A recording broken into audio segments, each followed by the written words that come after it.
ذي العزة والعلا رب العالمين. والصلاة والسلام على سيد الأنبياء والمرسلين والعاقبة للمتقين. أما بعد فأعوذ بالله من الشيطان الرجيم. بسم الله الرحمن الرحيم. سبحان الذي أسرى بعبده ليلا من المسجد الحرام إلى المسجد الأقصى. صدق الله مولانا العظيم.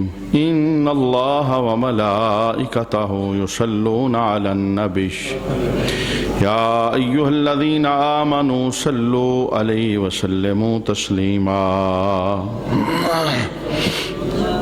اللهم صل على سيدنا ومولانا محمد وعلى آل سيدنا ومولانا محمد وبارك وسلم وصل عليه. صلاة والسلام عليك يا سيدي يا رسول الله. صلاة والسلام عليك يا سيدي يا حبيب الله.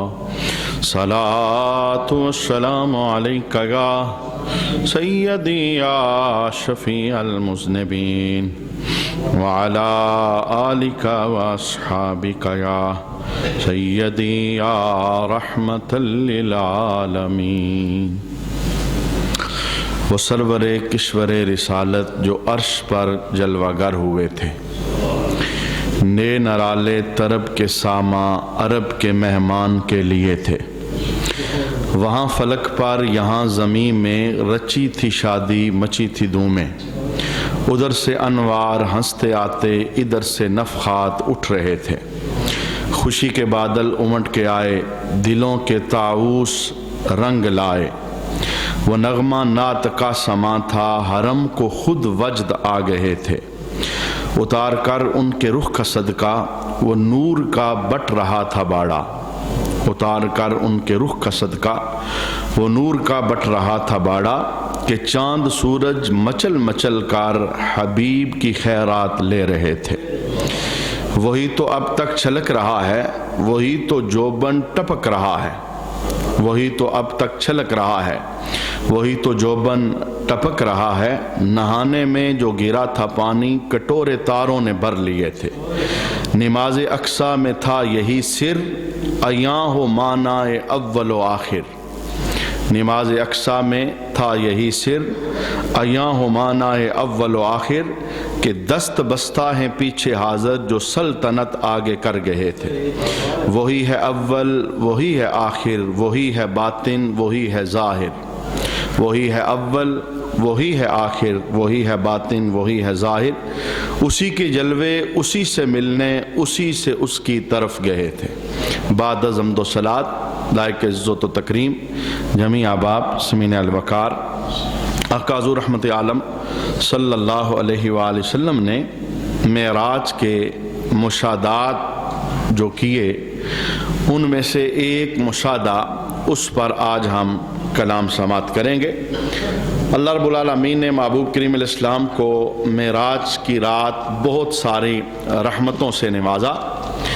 ایک حدیث شریف ہے مشکات کے اندر آقا حضور رحمت عالم صلی اللہ علیہ وآلہ وسلم ارشاد فرماتے ہیں کہ معراج کی رات جب میں نے اللہ کا دیدار کیا فوضع کفہ بین کتفیہ. کتف کندھے کو کہتے ہیں اور کف ہتھیلی کو کہتے ہیں. تو محبوب کریم علیہ السلام ارشاد فرماتے ہیں کہ جب میں نے اللہ کا دیدار کیا تو میں نے دونوں کندھوں کے درمیان رب کے دست قدرت کو پایا.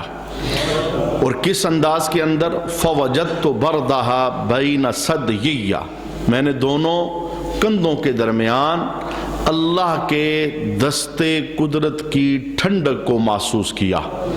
اب یہ اللہ کا جو ہاتھ ہے یا اللہ کا دست قدرت ہے یہ متشابہات میں سے ہے. متشابہات کا معنی یہ ہے کہ اس سے کیا مراد ہے یہ اللہ جانتا ہے.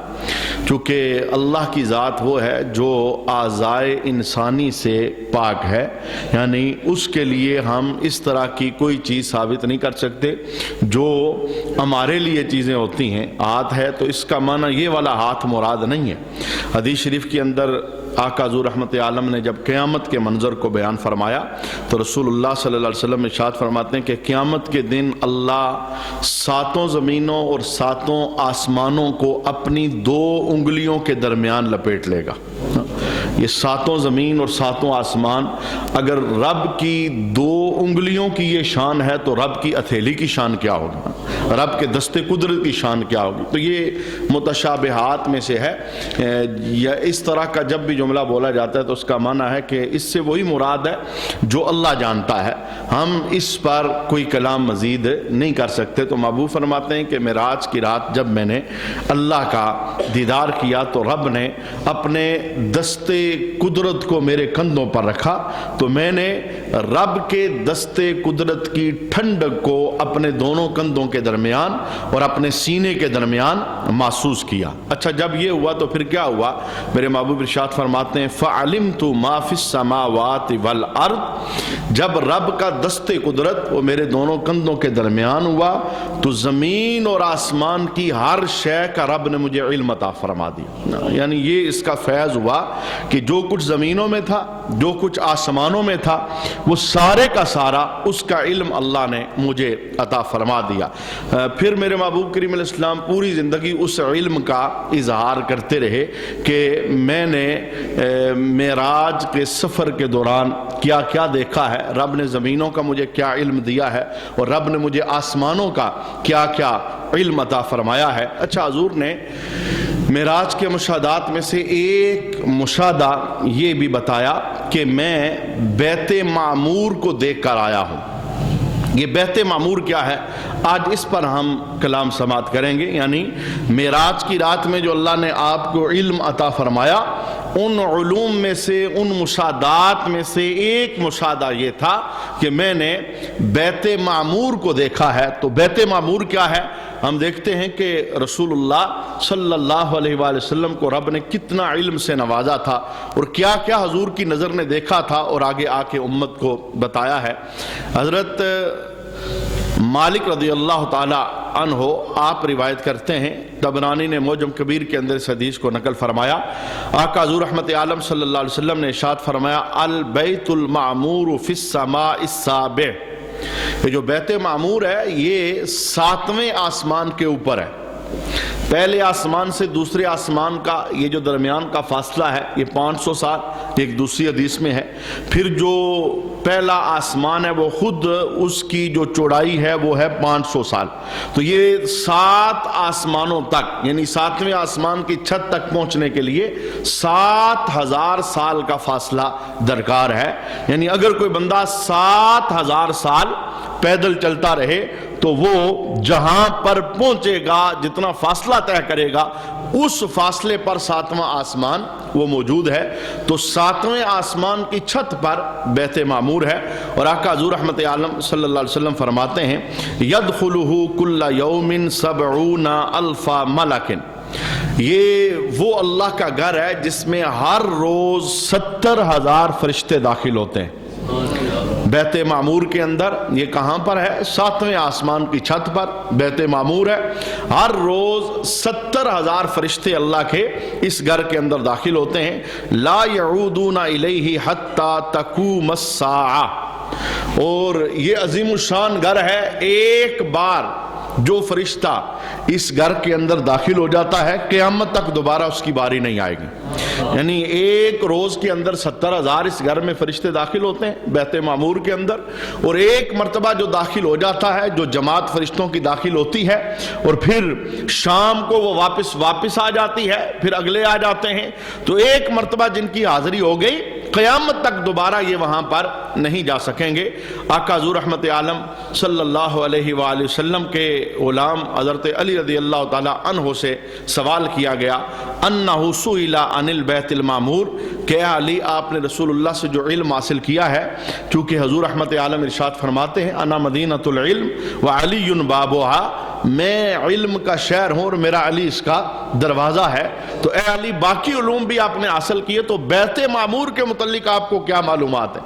یعنی اس کے متعلق رسول اللہ صلی اللہ علیہ وسلم نے آپ کو کیا ارشاد فرمایا؟ تو مولا علی ارشاد فرماتے ہیں بیت اللہ فی السماء السابعہ بحیال البیت، جہاں پر کعبہ شریف ہے تو کعبہ شریف کے بالکل اوپر، اور کعبہ کہاں ہے؟ پوری زمین کے سنٹر میں، پوری زمین کے، اور جب اس زمین کی ابتدا ہوئی تو ہر طرف پانی تھا، ہر طرف پانی تھا، تو کعبہ شریف کی جگہ خشک ہوئی اور وہاں سے پانی پھیلنا شروع ہوا، یعنی خشکی ہونا شروع ہوئی، تو پھر جتنا حصہ خشک ہوا وہ آبادی قرار پائی، اور جتنا حصہ پانی کے اندر ہے وہاں پر پانی اب بھی موجود ہے سمندروں کی شکل کے اندر۔ تو پوری دنیا کا سینٹر ہے وہ بیت اللہ شریف، یعنی اللہ کا گھر کعبہ شریف۔ تو جو بیت معمور 7ویں آسمان پر ہے وہ بالکل اس کے اوپر ہے، بالکل اس کے اوپر، یعنی 7ویں آسمان کی چھت پر۔ حضرت علی کہتے ہیں جیسے زمین والوں کے لیے بیت اللہ کعبہ شریف اللہ کا گھر ہے، آسمان والوں کے لیے بیت معمور اللہ کا گھر ہے۔ بالکل جیسے زمین والے اس گھر سے فیض لیتے ہیں، اس کا طواف کرتے ہیں، عبادت کرتے ہیں، نمازیں پڑھتے ہیں اور سجدے کرتے ہیں، تو آسمانی جتنی مخلوق ہے ان کے لیے یہ بیت معمور ہے، اور وہ 7ویں آسمان کی چھت کے اوپر ہے۔ میرے محبوب کریم علیہ السلام کے یہ غلام حضرت علی کہتے ہیں وَحُرْمَتُهُ كَحُرْمَتِ هَذَا فِي الْأَرْضِ، جس طرح زمین والوں کے لیے کعبہ عزت والا ہے ایسے ہی آسمان والوں کے لیے بیت معمور عزت والا ہے، یعنی یہ جو آسمانوں پر گھر ہے وہ بیت معمور وہ آسمان والوں کے لیے عزت والا ہے۔ اب میرے محبوب نے اس رات سے بھی پرزہ اٹھایا کہ یہ جو ہر روز 70,000 فرشتے ہیں جو اس گھر کے اندر داخل ہوتے ہیں، نماز پڑھتے ہیں، عبادت کرتے ہیں، اور پھر قیامت تک دوبارہ ان کی باری نہیں آئے گی، تو یہ 70,000 فرشتے کہاں سے آتے ہیں؟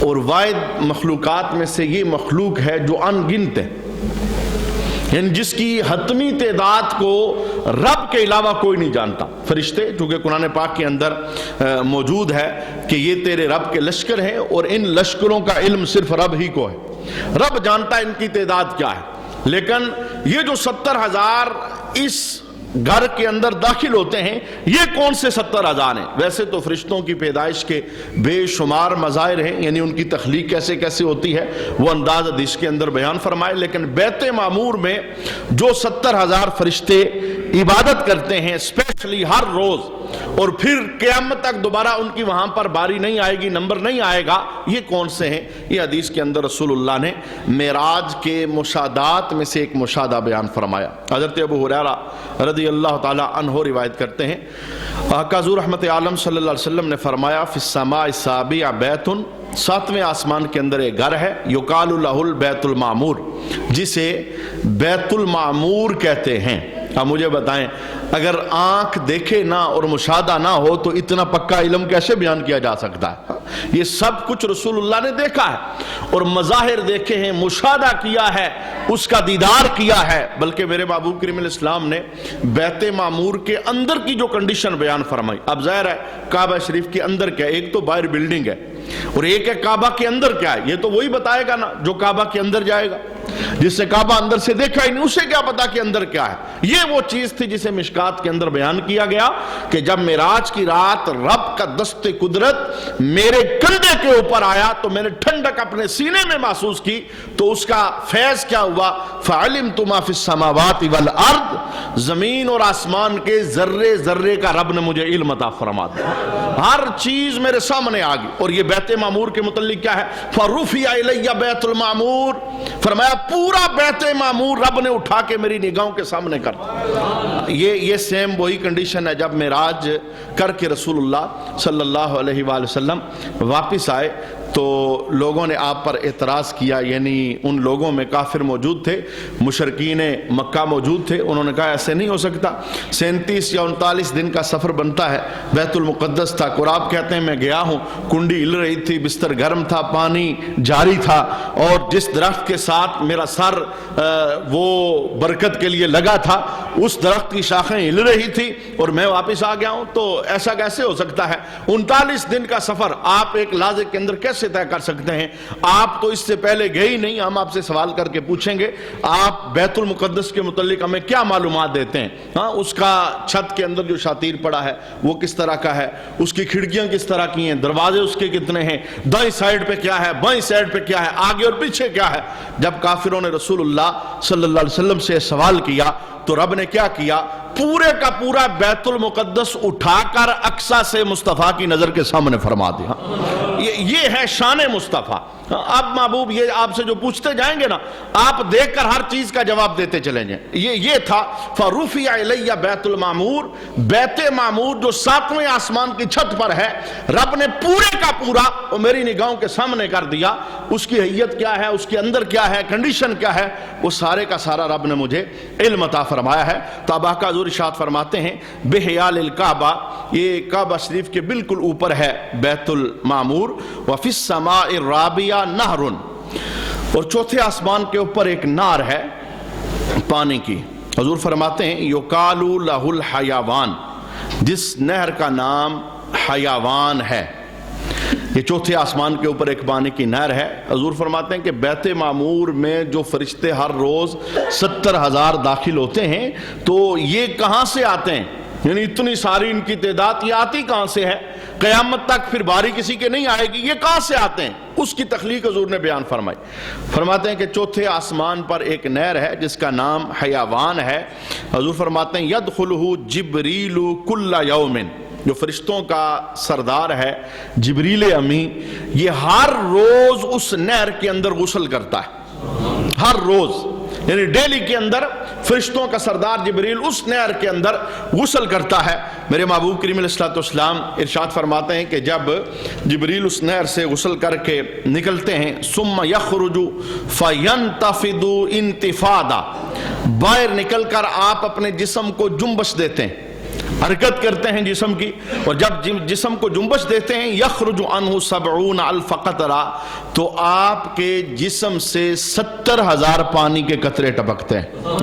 یہ رب نے ایک نظام پیدا فرمایا ہے۔ فرشتوں کا سردار ہے جبریل امی، ہر نبی کے در پر آنے والا، ہر نبی کے پاس وحی لانے والا، ہر نبی کی امت میں سے جو باغی ہوئے ان پر آسمانوں سے عذاب لانے والا، سب سے مکرم، سب سے مقدس فرشتہ، ہر روز چوتھے آسمان پر جس نہر کے اندر غسل کرتا ہے، اس نہر کو بھی رسول اللہ صلی اللہ علیہ وسلم کی نگاہوں کے سامنے کیا گیا۔ حضور یہ وہ نہر ہے جہاں نوریوں کا سردار ہر روز غسل کرتا ہے۔ یعنی اتنی شانوں والا فرشتہ جو جبریل امین ہے، اتنی شانوں والا فرشتہ، اور رب نے پوری زندگی جو حضور رحمت عالم کی مبارک ظاہری آیات تھی، پوری زندگی جبریل کی یہ ڈیوٹی لگائی تھی کہ جبریل جب بھی میرے سونے کو ضرورت پڑے گی تو مدد کے لیے پاس پہنچ جائے گا، تو خدمتگار بن کے حضور کے قدموں کے اندر، یہاں تک یعنی بڑے معاملے تو بڑے معاملے تھے، جب میرے محبوب کریم علیہ السلام کے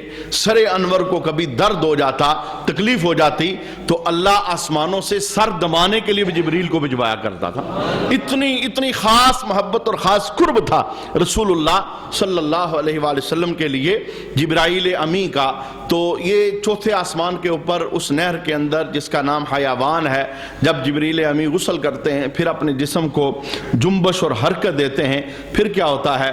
آپ کے جسم سے 70,000 پانی کے قطرے نکلتے ہیں۔ میرے محبوب فرماتے ہیں یخلق اللہ من کل قطرۃ ملکا، اللہ ہر پانی کے قطرے سے ایک فرشتہ پیدا فرماتا ہے۔ یہ ہے فرشتوں کی تخلیق کا معاملہ۔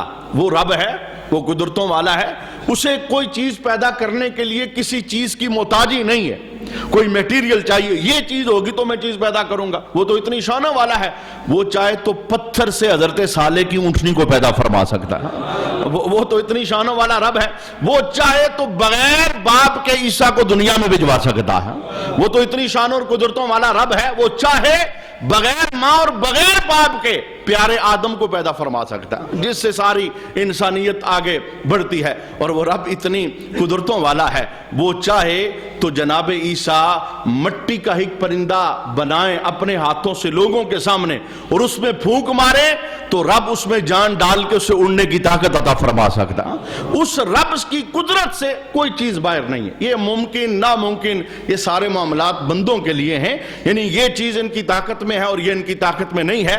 رب کی طاقت میں ہر چیز ہے, ہر کام کر سکتا ہے, ہر چیز اس کی قدرت میں ہے, کوئی چیز اس کی قدرت سے باہر نہیں ہے.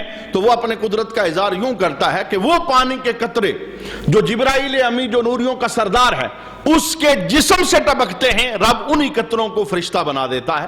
اچھا وہ 70,000 فرشتے جب پیدا ہو جاتے ہیں تو کیا ہوتا ہے؟ یؤمرون ان یأتوا البیت المعمور, تو پھر انہیں حکم دیا جاتا ہے کہ جاؤ بیت معمور میں حاضری دے کر آؤ. چوتھے آسمان پر ان کی پیدائش ہوتی ہے. پھر یہ پوری جماعت کی شکل کے اندر ہر روز یہ جماعت جاتی ہے بیت معمور کے اندر, حاضری دیتی ہے, عبادت کرتی ہے. اگلے دن جبریل امی پھر غسل کرتے ہیں, پھر نئے 70,000 پیدا ہوتے ہیں تو انہیں وہاں سے نکالا جاتا ہے. اچھا انہیں نکالا جاتا ہے تو پھر ان کی ڈیوٹی کہاں لگتی ہے؟ وہ بھی حضور نے بیان فرمایا. میرے محبوب کریم علیہ السلام ارشاد فرماتے ہیں یؤمرون فیصلون فیہ, انہیں حکم دیا جاتا ہے کہ جاؤ بیت معمور کے اندر نماز ادا کرو. ثم یخرجون ولا یعودون الیہ ابدا, اور نماز پڑھنے کے بعد یہاں سے نکلو, اب قیامت تک تمہارا دوبارہ یہاں پر داخلہ نہیں ہوگا, دوبارہ تمہاری باری نہیں. اچھا یہ بالکل اسی حدیث کے ساتھ ملتی جلتی حدیث ہے جس حدیث کے اندر رسول اللہ صلی اللہ علیہ وسلم نے اپنے روزے کی کنڈیشن بیان فرمائی تھی کہ قیامت تک میرے روزے پر بھی یہی نظام ہوگا کہ 70,000 صبح آئیں گے اور 70,000 شام کو آئیں گے. وہاں تو بیت معمور کے اندر ہر روز 70,000 ایک ہی بار 24 گھنٹے کے لیے, پھر اگلے دن نئے 70,000 آئیں گے. اور حضور رحمت عالم کے روزے پر جو سلام کے لیے فرشتے آسمانوں سے نازل ہوتے ہیں وہ 70,000 صبح اور 70,000 شام کو, اور جو ایک بار حاضر ہو جاتا ہے قیامت تک دوبارہ اس کی باری نہیں آتی. اب یہاں سے پتہ چلتا ہے کہ فرشتے کتنے زیادہ ہیں, یہ آسمانوں پر کتنے ہیں, عرش پہ کتنے ہیں, یہ زمین پر ان کی ڈیوٹیاں ہیں. یہ جو ہم لوگ سو جاتے ہیں نا تو سوتے ہوئے کوئی چیز ہمارے ناک کے اندر نہیں جاتی, یہ کوئی ہماری اس کے اندر تو نہیں کہ ہم جناب بڑا اپنے آپ کو ہم نے سیو رکھا ہے. یہ اشراط الارض تو ہر جگہ ہے, ہر جگہ پہنچ جاتا. یہ ہمارے ناک کے سوراخ کے اندر کوئی چیز کیوں نہیں جاتی؟ رب ڈیوٹی لگاتا ہے ایک فرشتے کی, میرا بندہ اب سو رہا ہے, دن بھر تھکا ہوا ہے, تو تو پہرے دار بن کے پاس کھڑا ہو, اس کے ناک کے سوراخ میں, اس کے کان کے سوراخ میں, اس کے منہ کے ذریعے کوئی نقصان والی چیز نہیں جانی چاہیے. جب تک ہم کھڑے سوئے رہتے ہیں تو فرشتے پاس حفاظت کے لیے کھڑے رہتے ہیں. یہ علادہ والا فرشتے, اور وہ فرشتے جو ایسی بزموں کو ڈھونڈتے ہیں یہ علادہ فرشتے. ہر ایسی محفل کے اندر زمین پر فرشتے وہ نازل ہوتے, ان کا کام ہی زمین پہ سیر کرنا ہے. اور وہ فرشتے جو بارش لے کے آتے ہیں وہ علادہ ہیں, وہ فرشتے جو رزق لے کے آتے ہیں وہ علادہ ہیں, وہ فرشتے جو ماؤں کے پیٹ میں بچوں کی صورتیں بناتے ہیں وہ علادہ ہیں, اور وہ فرشتے جو دن بھر کی ہماری کاروائیاں نوٹ کرتے ہیں وہ علادہ ہیں, اور وہ فرشتے جن کا جمع غرفیر ہر وقت مسلمانوں کے قبرستان کے اندر رہتا ہے, ہر مسلمان کی قبر پر 2 فرشتے وہ قیامت تک کے لیے حاضر رہتے ہیں اور 24 گھنٹے حاضر رہتے. یہ فرشتوں کی وہ تعداد ہے جس سے ہماری عقلیں وہ وہاں تک پرواز نہیں کر سکتی. یہ تعداد رب جانتا ہے, رب کا رسول جانتا ہے. تو میرے محبوب ارشاد فرماتے ہیں یہ جو فرشتے 70,000 پیدا ہوئے چوتھے آسمان پر نہر کے اندر جبریل کے غسل کے نتیجے کے اندر جسم سے ٹپکنے والے قطروں سے رب نے پیدا کیے. اب انہیں حکم دیا جاتا ہے بیت معمور میں حاضری دے کے آؤ, اور پھر کیا کرو, حاضری دینے کے بعد نماز پڑھو اور وہاں سے نکل آؤ. اچھا جب یہ فرشتے وہاں سے نکلتے ہیں تو جاتے کہاں ہیں؟ کیونکہ یہ 7 آسمان ہیں اور پھر 7 آسمان کے درمیان بڑا گیپ ہے, کیونکہ فرشتے ہمیں نظر نہیں آتے. فرشتے تو ہیں, اس وقت بھی بزم کے اندر فرشتے موجود ہیں بندوں کے ساتھ, ہر ایک کے ساتھ 2 تو ہیں ہی ہیں, میرے ساتھ آپ کے ساتھ. یہ تو قرآن کی آیت ہے جنہیں کرامن کاتبین کہا جاتا ہے. اس کے علاوہ جو سیر کرنے والے ہیں, ذکر کی بزمیں ڈھونڈنے والے ہیں, وہ علادہ ہوتے ہیں. تو فرشتے ہمیں نظر نہیں آتے لیکن وہ ماحول کے اندر موجود ہوتے ہیں. تو وہ فرشتے جب وہاں سے حاضری دیکھ کے واپس پلٹتے ہیں تو میرے محبوب فرماتے ہیں یؤمروا ان یقف بہم فی السماء موقفا. تو حضرت جبرائیل امی آسمان کے اندر ان 70,000 فرشتوں کی ایک جگہ مقرر کرتا ہے. ان کا ایک امام بنایا جاتا ہے اور انہیں ایک جگہ دی جاتی ہے آسمانوں کے اندر. اتنا بڑا آسمان, اتنا بڑا محیط آسمان, پھر آسمان کی چوڑائی وہ بھی اپنے مقام پر بہت بڑی ہے. تو یہ 7 آسمان ہے. تو آسمان کے ایک حصے کے اندر ایک دن والے فرشتوں کو ایک مخصوص جگہ دی جاتی ہے. اچھا وہ کیا کرتے ہیں؟ بڑا پسندیدہ یہ عمل ہے, اللہ کو بڑا پسند ہے, بندے بھی کریں, فرشتے تو کرتے ہی کرتے ہیں. اچھا ان کی کیا ڈیوٹی ہوتی ہے؟ یسبحون اللہ فیہ الی ان یقوم الساعہ. جب تک قیامت قائم نہیں ہو جاتی فرشتے آسمان کے اس حصے میں بیٹھ کے سبحان اللہ کی صدائیں لگاتے ہیں. یہ جو سبحان اللہ کا پیارا کلمہ ہے, اللہ پاک ہے, اتنا پسندیدہ رب کو ہے کہ ان فرشتوں کی ڈیوٹی جو بیت معمور حاضری کے لیے پیدا ہوئے, وہاں حاضری دے کے نماز پڑھ کے واپس آ گئے, اور اب آسمان میں جہاں انہیں ٹھہرایا گیا ہے ایک ان کا قائد اور رہنما بنایا گیا ہے, اور ڈیوٹی یہ لگائی گئی ہے جب تک قیامت قائم نہیں ہوتی تم سبحان اللہ کی صدائیں لگاتے رہو, اللہ کا نام لیتے رہو اور اللہ کے نام کی تسبیحاں پڑھتے رہو. اچھا میرے محبوب کریم علیہ السلام نے پھر جو بیت معمور ہے اس کے اندر کی کنڈیشن بھی بیان فرمائی. دیکھیں کعبہ شریف ہے تو کعبہ شریف کے اندر امام ہے, اذان ہوتی ہے, جماعت ہوتی ہے, نماز پڑھی جاتی ہے, یہ سارے معاملات ہیں. تو آقا حضور رحمت عالم صلی اللہ علیہ وسلم فرماتے ہیں کہ کچھ فرشتے ایسے ہیں جن کی باری وہاں چینج نہیں ہوتی, وہ پکے بیت المعمور کے اندر ہیں. اچھا ان میں سے ایک فرشتہ حضور نے بیان فرمایا بلغنی ان اسرافیل مؤذن آل السماء. فرمایا آسمان والوں کے لیے اذان حضرت اسرافیل پڑھتے ہیں. ایک تو اذان ہے جو زمین پر مسجدوں میں ہوتی ہے 5 ٹائم, اور آسمان والوں کی اذان کیا ہے؟ اور یہ حدیث کے اندر اللہ اکبر, مجھے بتائیں یہ راز ہم پر کیسے کھلتا اگر آمنہ کا لال معراج کی رات رب کا دیدار نہ کر پاتا؟ یہ رب کے دیدار کا نتیجہ ہے. زمین آسمان کا ہر علم اللہ نے محبوب کو عطا فرمایا. حضور ارشاد فرماتے ہیں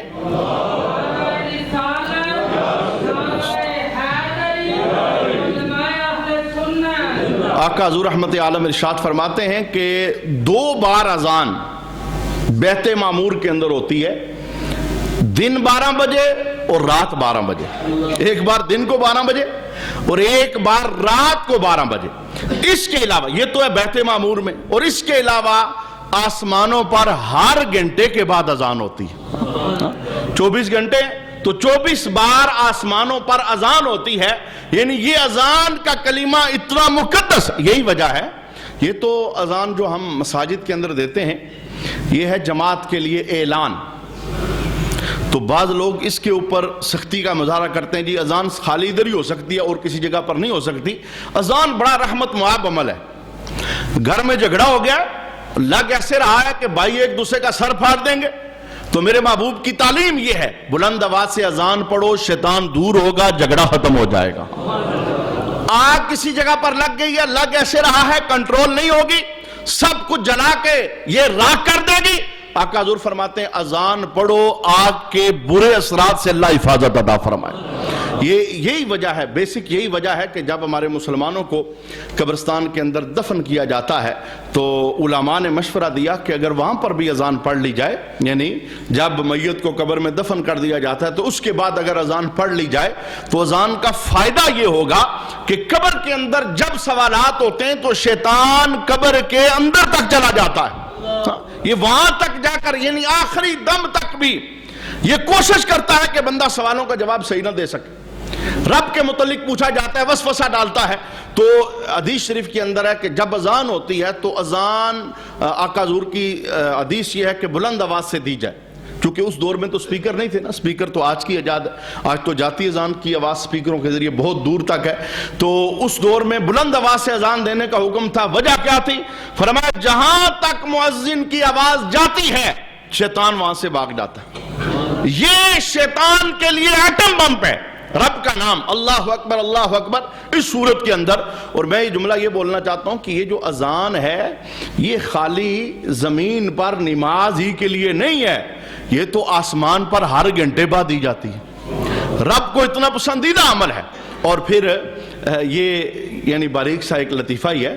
ابھی پچھلے دنوں ایک بندے نے کہا کہ ہاسپٹل کے اندر اللہ نے بیٹی کا نور عطا فرمایا، تو وہاں بیٹی کی خالہ تھی تو اس نے اذان پڑھ دی.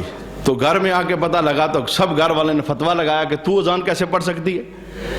یعنی ایسی باتوں پر پوچھیں گے اور ایسی باتوں پر فتویٰ لگائیں گے جن باتوں کی مذہب کے اندر کوئی حیثیت نہیں. تو یہ میں جملہ بولنا چاہتا ہوں، جو مسجد والی اذان ہے یہ تو مرد ہی دے گا، چونکہ جماعت مردوں کے لیے، عورتوں کے لیے جماعت نہیں ہے. تو باقی اگر کوئی بچہ پیدا ہوا ہے، کوئی عورت اذان دیتی ہے تو اذان ادا ہو جائے گی. یعنی ایسا نہیں ہے کہ عورت کو رب کا نام لینے پر پابندی ہے.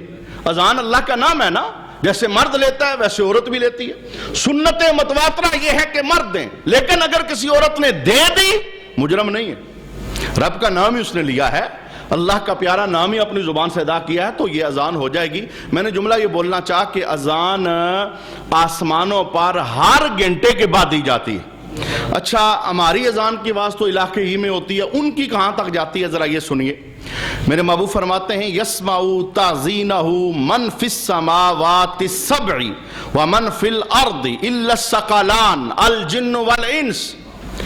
میرے محبوب فرماتے ہیں ساتوں زمین اور ساتوں آسمان میں جنوں اور انسانوں کے علاوہ ہر مخلوق اس اذان کو سنتی ہے.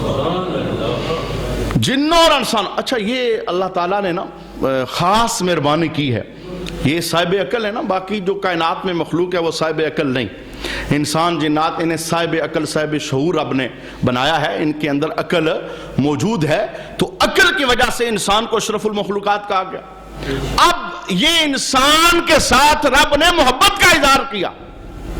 ان تک آواز نہیں آتی. بہت ساری آوازیں ہیں، رب نے ہمارے کانوں سے انہیں دور رکھا ہے. آوازیں وہ ہیں جیسے بخاری شریف کی حدیث ہے، میرے محبوب فرماتے ہیں کہ جب ہم میت کو لے کے قبرستان کی طرف جاتے ہیں تو جنازہ ہم نے کندھوں پر اٹھایا ہوتا ہے، تو اس وقت میت اگر نیک ہے، حضور فرماتے ہیں ان قانت صالحۃ فقالت قدمونی، اگر میت صالح ہے، نیک ہے، پرہیزگار ہے تو وہ کیا کہے گی؟ وہ کہے گی جلدی کرو، اے مجھے کندھوں پر اٹھانے والو جلدی کرو، مجھے قبرستان لے جاؤ. وجہ کیا ہے؟ میرے محبوب ارشاد فرماتے ہیں وجہ یہ ہے کہ وہ اپنی جنت کو اپنی نگاہوں سے دیکھ رہی ہوتی ہے. ہم نے اسے کندھوں پر. اب یہ آواز تو میت چارپائی پہ دے رہی ہے. میرے محبوب کہتے ہیں انسانوں اور جنوں کو رب نہیں سننے دے رہا حکمت کے تحت. اچھا، حدیث کا دوسرا جملہ ہے وَإِن كَانَتْ غَيْرَ صَالِحَةٍ، اگر میت غیر صالح یعنی نیک نہیں ہے تو وہ کیا کہتی ہے؟ اَيْنَ تَذْهَبُونَ بِهَا، ہائے افسوس مجھے کہاں لے کے جا رہے ہو. کیونکہ اسے بھی اگلا اپنا مقام نظر آ رہا ہوتا ہے. آگ، عذاب، رب کی پکڑ، وہ سارا کچھ، فرشتوں کی ڈراؤنی صورتیں وہ دیکھ رہی ہوتی. جو غیر صالح ہے وہ افسوس کرتی ہے آئے مجھے کہاں لے کے جا رہے ہو. اور جو نیک ہے وہ کہتی ہے اوہ جلدی کرو، مجھے جنت میرا انتظار کر رہی ہے. اور میں یہاں پر یہ بھی کہتا ہوں کہ اگر بندہ نیک ہے، صالح ہے اور جنت اس کا انتظار کر رہی ہے اور مذہب کا حکم بھی یہی ہے، کوئی بندہ فوت ہو گیا ہے، جنازہ ہو چکا ہے، تو اب پھر جلدی اسے قبر دفن کرو. یہ نہیں کہ ایک بندہ بھی دبئی سے نکلا ہے جناب تو 2 گھنٹے بعد پہنچ جائے گا، بندے بٹھا دیتے ہیں تو پڑھائی کرواتے ہیں، وہ آئے گا تو چہرہ دیکھے گا، کیا کرے گا؟ وہ بیٹا جو ماں کو جنت سے 3 گھنٹے کے لیے اس نے روک کے رکھا ہے. یہ حدیث کے لفظ ہیں. اللہ کے حبیب نے یہ بھی حکم ہے باقاعدہ. علماء نے بیان فرمایا کہ جنازے کے بعد جو دعا ہے اسے مختصر سے مختصر کیا جائے. یعنی بہت لمبی چوڑی دعا نہ مانگی جائے، مختصر دعا مانگ کر میت کو قبر کے حوالے کیا جائے. وجہ کیا ہے؟ اگر وہ جنتی ہے تو تم اس کی جنت میں رکاوٹ کیوں بن رہے ہو؟ جلدی کرو، اسے جنت کے حوالے کرو اور وہ رحمتوں کو حاصل کرے جن رحمتوں کا رب نے اس کے لیے مقدر کیا ہے. اور حدیث کے دوسرے لفظ ہیں، فرمایا اگر وہ جنتی نہیں ہے، عذاب والی ہے، تو تم نے عذاب اپنے کندھوں پہ کیوں اٹھایا ہوا ہے؟ یعنی حکم شرع یہ ہے کہ یہ مذہب کے اندر نہیں ہے. اور آپ کو پتا ہے ہماری عوام کو اللہ عقل سلیم عطا فرمائے. یہ کہتے ہیں اس مولوی کے پاس جاؤ، اس قاری علامہ کے پاس جاؤ جو ہمارے مطابق فیصلہ دے، شریعت نہ بتائے. جو ہم سوچ کے آئے وہ بتائے، ہم نے یہ سوچا تھا ایسا کرنا ہے، اگر وہ خلاف بولے گا ہم نہیں مانتے اس کی بات، ہم کسی اور کے پاس جائیں گے، چونکہ ہم نے شریعت کو اپنے پیچھے چلانا ہے۔ اور اگر ایسا ہوگا تو پھر آسمان سے برسنے والے پتھروں کا انتظار کرنا چاہیے۔ یہ شریعت کسی کے پیچھے چلنے نہیں آئی، یہ پیچھے چلوانے آئی ہے۔ کامیاب وہی ہوگا جو ہاتھ باندھ کے آنکھیں بند کر کے اس کے پیچھے چلے گا۔ اچھا میرے محبوب ارشاد فرماتے ہیں پھر حضور نے حکمت بیان فرمائی، یہ جو میت ہم نے کندھوں پہ اٹھائی ہے، یہ بولتی ہے، آواز جنوں انسانوں کو نہیں آتی، وجہ کیا ہے؟ بخاری کے اندر موجود ہے، حضور نے فرمایا یسمع صوتہا کل شیء الا الانسان ولو سمع لصاحکا، فرمایا انسانوں اور جنوں کے علاوہ کائنات کی ہر شے میت کی آواز سنتی ہے، اور انسان نہیں سنتا، رب سننے نہیں دیتا، اگر سنتا تو بے ہوش ہو جاتا۔ اس وحشت خوف کی وجہ سے رب نے اس کی اور اس آواز کے درمیان پردہ ڈالا ہے۔ آقا حضور ارشاد فرماتے ہیں کہ جب حضرت اسرافیل اذان پڑھتے ہیں ثم یتقدمہم عظیم الملائکہ فیصلی بہم، تو پھر جو فرشتوں کا سردار بنایا گیا ہوتا ہے، امام بنایا گیا ہوتا ہے، جماعت کراتا ہے، فرشتے سارے پیچھے نماز پڑھتے ہیں۔ اسرافیل ہیں مؤذن یعنی اذان دینے والے، اور جماعت کون کراتا ہے؟ وَبَلَغَنَا أَنَّ مِكَائِيل يَؤُمُّ الْمَلَائِكَةَ بِالْبَيْتِ الْمَعْمُورِ، تو بیت معمور کے اندر حضرت میکائیل جماعت کرواتے ہیں۔ جو بڑے بڑے فرشتے ہیں نا، ان میں سے حضرت میکائیل ہیں جو ہر روز 70,000 فرشتوں کو بیت معمور جو 7ویں آسمان پر ہے وہاں جماعت کرواتے ہیں۔ یہ میں نے حضور کے معراج کے مشاہدات میں سے ایک مشاہدہ یعنی جو بیت معمور کے متعلق اللہ نے آپ کو عطا فرمایا۔ آپ دیکھیں کہ اس کے اندر کتنی تفصیل موجود ہے۔